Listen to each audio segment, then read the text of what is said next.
Shalom and welcome to another episode in our series called Journeys with Paul.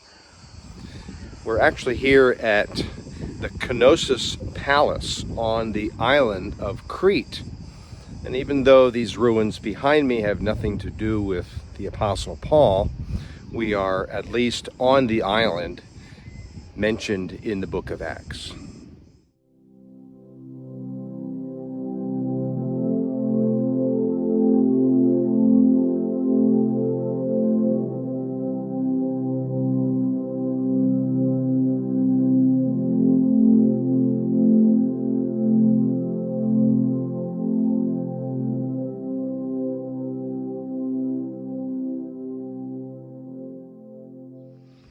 This Minoan palace that you see behind me predates Paul by almost 2,000 years.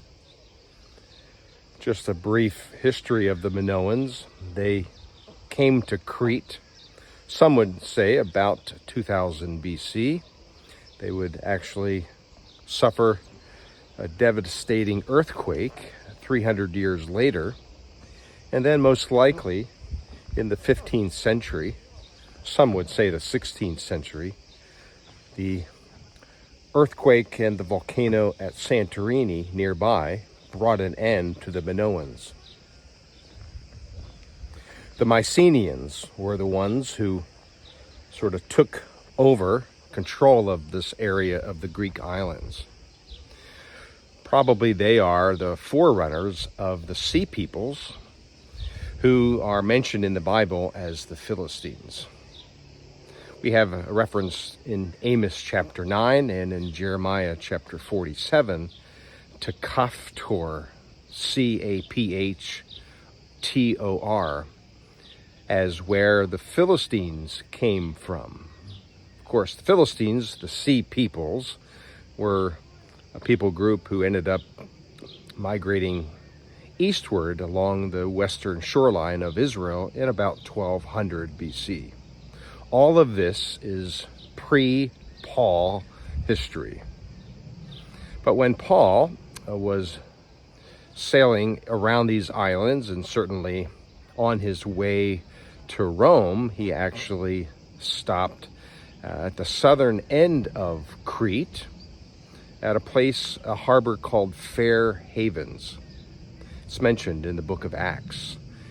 That was the safe route, if you will, of taking a boat from Caesarea to the south end of Crete after hugging along the southern coastline of Turkey on his way to Rome. Paul would indeed place Titus here. And as we read from Titus 1, his responsibility was to bring order and leadership to the few believers here on the island of Crete. Paul would do the same by leaving Timothy in Ephesus for the same purpose. So we read from chapter 1 of how these Cretans were liars and gluttons. What a difficult task Titus must have had to keep order in the new church, the new community of believers here at Crete.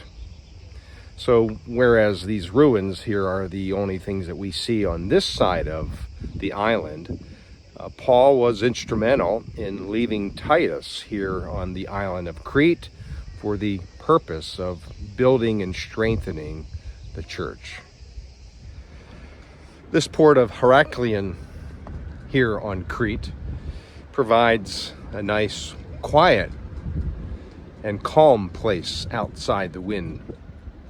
Probably similar to what Paul was wanting to find on his way to Rome as they sail and find this harbor called Fair Havens. Paul was all about strengthening the church, discipling new believers. He wanted Titus here on Crete to do the same. In fact, as I mentioned already, the challenge of leadership and the challenge of dealing with people who were, liars and gluttons, as the first chapter of Titus tells us. But Paul was really concerned about the strengthening of the church, and Titus had an uphill challenge. Paul would write about appointing elders here, leaders for this challenged church. And that's the role Titus played here and Timothy in Ephesus. So again, we appreciate Paul's letter to encourage Titus and Timothy in Ephesus. And as we make our way through the modern part of Crete here, we are again thankful that we can read about these letters of encouragement that Paul shared with the people living on this island. So be encouraged yourself to look for ways perhaps to encourage leaders in your church. Perhaps God has called you to be an elder or someone instrumental in bringing unity and growth to your congregation. That was Titus's role here on Crete, and certainly God invites us to be a part of that, to unify, to strengthen, to build up one another in Christ. Until next time, shalom.